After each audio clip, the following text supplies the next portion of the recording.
Le Christ est ressuscité. Chers amis, bonjour. Je me réjouis aujourd'hui que nous pouvons de nouveau prier avec la parole de Dieu en ce jour béni du Seigneur. C'est merveilleux. Il y a le soleil, le vert, la nature qui est merveilleuse. Nous allons remercier le Seigneur et proclamer sa parole dans cette belle atmosphère et pour que vraiment le Seigneur vienne régner avec force et puissance dans notre vie. Donc aujourd'hui, nous serons à Luc chapitre 8 et le psaume 54. Donc je t'invite à préparer le passage où nous allons lire. Donc Luc 8 et le psaume 54. Nous allons commencer tout de suite à proclamer la parole. Luc 8.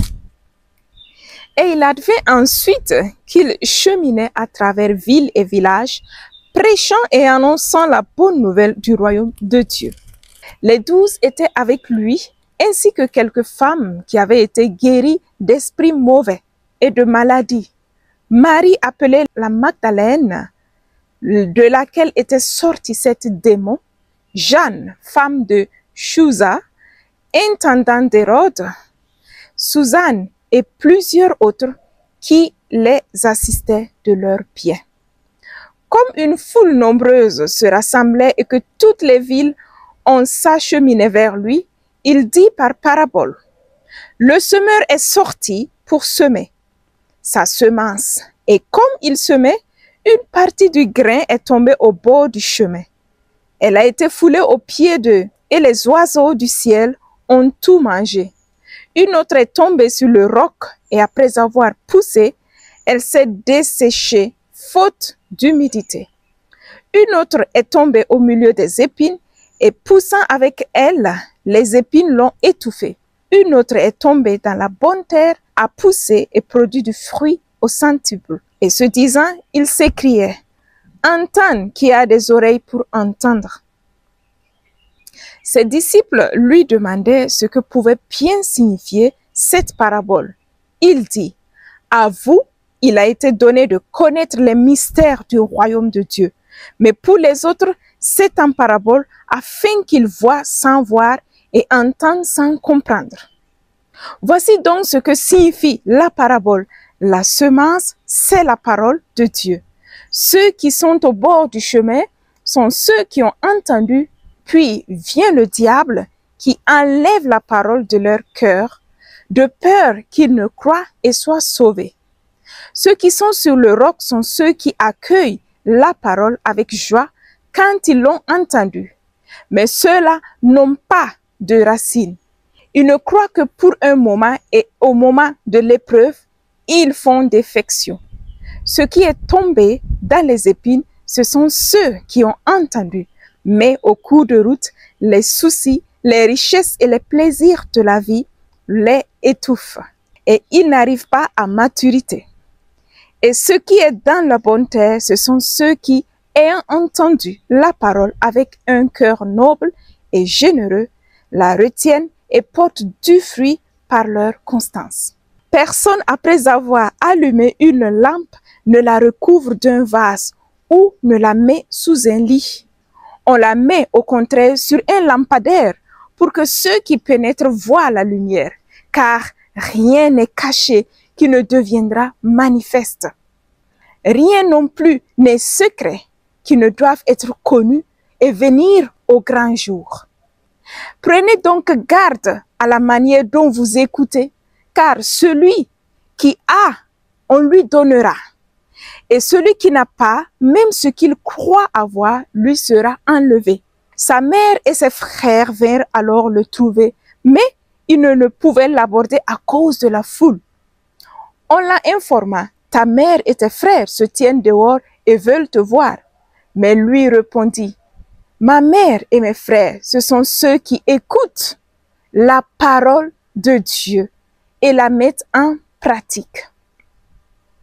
Or, il arrivait un jour qu'il monta en barque, ainsi que ses disciples, et il leur dit: passons sur l'autre rive du lac. Et ils gagnèrent le large, tandis qu'ils naviguaient.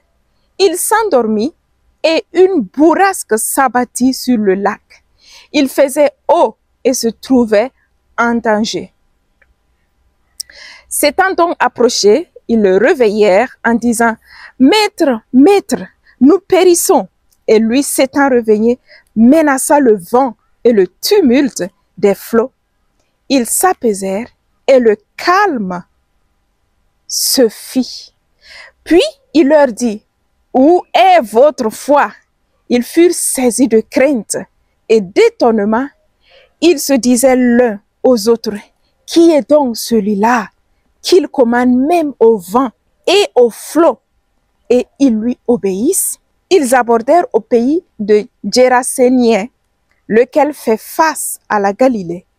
Comme il mettait pied à terre, vint à sa rencontre un homme de la ville possédé de démons. Depuis un temps considérable, il n'avait pas mis de vêtements et il ne demeurait pas dans une maison, mais dans les tombes. Voyant Jésus, il poussa des cris, se jeta à ses pieds et d'une voix forte, il dit « Que me veux-tu, Jésus, fils du Dieu très haut?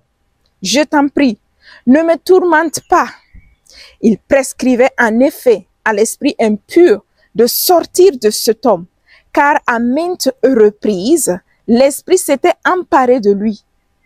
On le liait alors pour le garder avec des chaînes et des entraves, mais il brisait ses liens et le démon l'entraînait vers les déserts.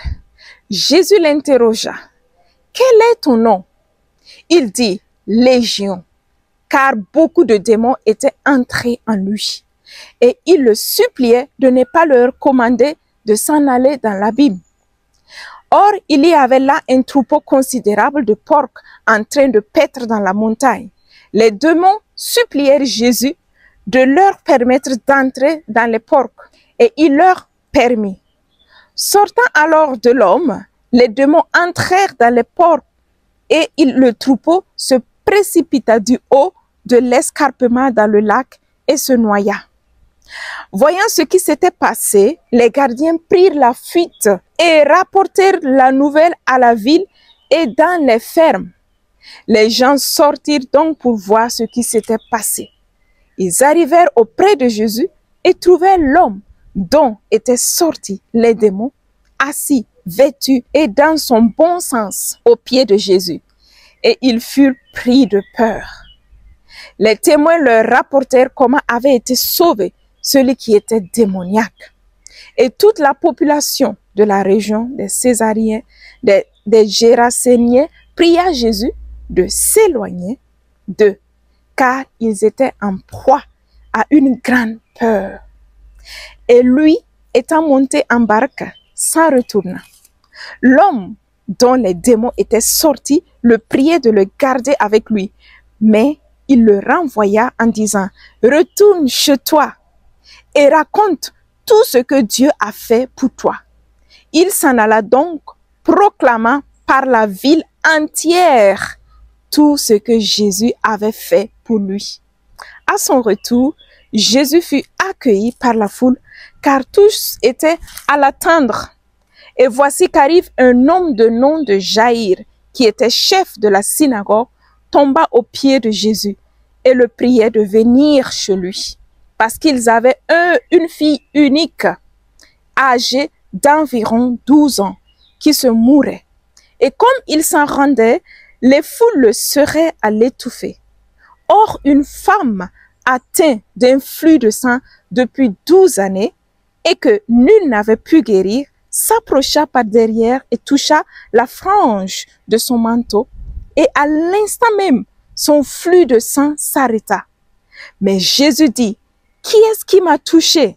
Comme tous s'en défendaient, Pierre dit, « Maître, ce sont les foules que tu serres et te presses, qui te serrent et te pressent. » Mais Jésus dit, « Quelqu'un m'a touché, car j'ai senti qu'une force était sortie de moi. » Se voyant alors découverte, la femme vint, toute tremblante, et se jeta à ses pieds, raconta devant tout le peuple pour quel motif elle avait touché et comment elle avait été guérie à l'instant même. Et il lui dit, « Ma fille, ta foi t'a sauvé, va en paix. » Tandis qu'il parlait, alors arrive de chez le chef de synagogue quelqu'un qui dit, « Ta fille est morte, à présent, ne dérange plus le maître. » Mais Jésus, qui avait entendu, lui répondit, « Sois sans crainte, crois seulement et elle sera sauvée. » Arrivé à la maison, il ne laissa personne entrer avec lui, si ce n'est que Pierre, Jean et Jacques, ainsi que le père et la mère de l'enfant. Tous pleuraient et se frappaient la poitrine à cause d'elle. Mais il dit, « Ne pleurez pas, elle n'est pas morte, mais elle dort. » Et elle se moquait de lui, sachant bien qu'elle était morte. Mais lui, prenant sa main, l'appela en disant, « Enfant, lève-toi. » Son esprit revint et elle se leva à l'instant même. Et il ordonna de lui donner à manger. Ses parents furent saisis de stupeur, mais il leur prescrivit de ne dire à personne ce qui s'était passé. Amen. Merveilleuse est ta parole, pleine de force et de puissance, car rien n'est impossible à toi. Aujourd'hui, merci Seigneur parce que tu me dis dans le verset 50, « Sois sans crainte, crois seulement et elle sera sauvée. » Et ensuite, le verset 52. Tous pleuraient et se frappaient la poitrine à cause d'elle. Mais Jésus dit, « Ne pleurez pas, elle n'est pas morte, mais elle dort. » Et il se moquait de lui, sachant bien qu'elle était morte. Mais lui, prenant sa main, l'appela en disant, « Enfant, lève-toi. » Son esprit revint et elle se leva à l'instant même. Et il ordonna de lui donner à manger. Merci Seigneur, parce que aujourd'hui, tu me dis, lève-toi et marche. Lève-toi dans ta situation qui te rend morte, qui te rend détruite et marche victorieux. Seigneur, merci parce que cette parole m'interpelle, que lorsque une situation m'écrase, me rend dans une atmosphère de mort, toi, tu veux que ta bonne nouvelle demeure seulement dans mon cœur et dans mes pensées. Que tu me dis, elle n'est pas morte, ne pleurez pas, elle dort seulement. Seigneur, aujourd'hui, je veux dire à mon problème, je suis plus que vainqueur que toi. Je veux dire à tout problème qui puisse m'écraser ou me rendre dans une situation de dépression, de difficulté, de mort. Non, je ne suis pas écrasée. Je suis seulement dans un moment de passage car la victoire arrive. Je veux dire, Seigneur, à ce problème lamentable qui peut me porter à pleurer, à frapper la poitrine de la situation désastreuse qu'il y a. Toi, tu viens aujourd'hui me dire, ne pleure pas, ne frappe plus la poitrine, ne te déprime plus, parce que cette situation n'a pas la dernière parole. C'est toi qui as la dernière parole. Je ne suis pas morte. La situation n'a pas la dernière parole, mais c'est seulement un temps de passage pour me purifier, pour me donner de grandir dans la sainteté, pour me donner de te rencontrer encore de plus. Parce que c'est lorsque je suis faible que je puisse expérimenter ton pouvoir, ta puissance et ta force en action. Lorsque je ne peux rien, c'est là, Seigneur, que tu te manifestes puissant dans ma vie. Seigneur, donne-moi de voir la situation difficile comme un temps favorable pour te rencontrer, pour expérimenter ta gloire se manifester dans ma vie.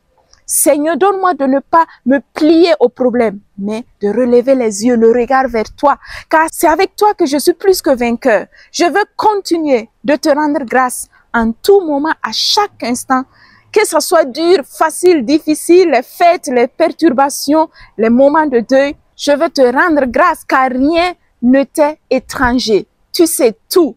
Et lorsque je mets ma confiance en toi, le problème ne prend pas la première place, mais c'est ta parole qui prend la première place. Je veux prendre cette parole et la faire la mienne. Cette proclamation, Seigneur, je la prends pour moi dans la situation que je vis, que tu viens dans ma situation pour me donner de revivre, de retrouver mes esprits, de retrouver mes forces, de retrouver la joie, de retrouver la vie, l'enthousiasme. Seigneur, je suis plus que vainqueur avec toi. Le problème n'a pas le pouvoir, n'a pas la force sur moi. Le problème n'a pas vaincu sur moi. Mais c'est toi, Seigneur, qui as vaincu le problème. C'est toi qui m'as donné la victoire. C'est toi qui me donnes de revivre, de retrouver mes forces. Seigneur, je te dis merci. Je te bénis, je te glorifie. Problème, par la puissance du nom de Jésus, je proclame que tu n'as plus ta place dans ma vie, mais je suis plus que vainqueur. Amen. Maintenant, je t'invite à prier avec le passage qui t'a touché de plus. Peut-être c'est le passage de l'homme possédé qui a trouvé la liberté dans le nom de Jésus qui t'a touché. Parce que tu es plus important que tout pour Jésus. Jésus est prêt pour te libérer de tout enchaînement de l'ennemi pour que tu puisses être libre. Tu es plus précieux que toute cette nature, que toutes les autres créatures. Parce que Dieu t'a créé en son image. Peut-être c'est ce passage qui t'a touché. Le Seigneur aujourd'hui veut venir te rencontrer et te toucher. Fais ta prière.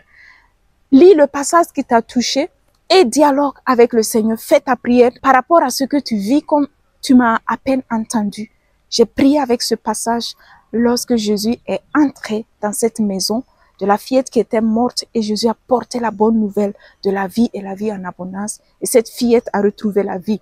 Et aujourd'hui, le Seigneur vient entrer dans ta maison. Il vient entrer dans ton cœur pour porter la vie, une vie nouvelle dans ta vie, dans ta famille, dans tes relations, dans ton travail. La situation n'a pas la dernière parole. Jésus a la dernière parole. Lorsque je prends sa parole et je la proclame pour ma vie, dans la foi et la persévérance. Amen. Donc, tu peux faire ta prière et nous allons passer au psaume 54. Ô Dieu, par ton nom, sauve-moi, par ton pouvoir, fais-moi raison. Ô Dieu, entends ma prière, écoute les paroles de ma bouche.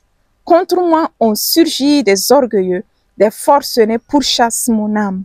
Point de place pour Dieu devant eux. Mais voici Dieu qui vient à mon secours, le Seigneur avec ceux qui soutiennent mon âme. Que retombe le mal sur ceux qui me guettent. Seigneur, par ta vérité, détruis-les. De grand cœur, je t'offrirai le sacrifice. Je rendrai grâce à ton nom, car il est bon, car il m'a délivré de toute angoisse. Mes ennemis me sont donnés en spectacle. Amen. Mes ennemis me sont donnés en spectacle, car Seigneur, tu as vaincu l'ennemi pour toujours. Et en ton nom, Seigneur, je suis plus que vainqueur. Dans toute situation où l'ennemi tente de m'éloigner, de me rattrister, de m'écraser. Seigneur, mes ennemis seront donnés en spectacle. Ils sont même déjà donnés en spectacle. Car Seigneur, je proclame ta victoire dans ma vie, chaque seconde, tout moment de ma vie, afin que tu puisses venir régner en abondance dans ma vie. Merci Seigneur pour le don de ton amour et de ton salut. Mais voici Dieu qui vient à mon secours. Tu viens à mon secours, tu viens au secours de mes difficultés en famille, de mes difficultés au lieu de travail, dans mes difficultés du corps par rapport à la santé. Tu viens, Seigneur, à mon secours dans tout ce que je puisse vivre. Je proclame, Seigneur, que je suis plus que vainqueur par la puissance de ton nom. Amen. Mon frère et ma soeur, sois bénis là où tu es. Le Seigneur vient te visiter. Depuis là où tu es, il vient à ton secours. Jésus vient à ton secours, mon frère et ma soeur. Ouvre ton cœur à lui et reçois sa grâce dans ta vie. Et maintenant, tu peux faire ta prière du psaume, le verset qui t'a touché de plus. Et on se reverra la semaine prochaine. Sois béni là où tu es. Que la joie et la paix du Seigneur te visitent là où tu es. Amen. Au revoir et à la semaine prochaine.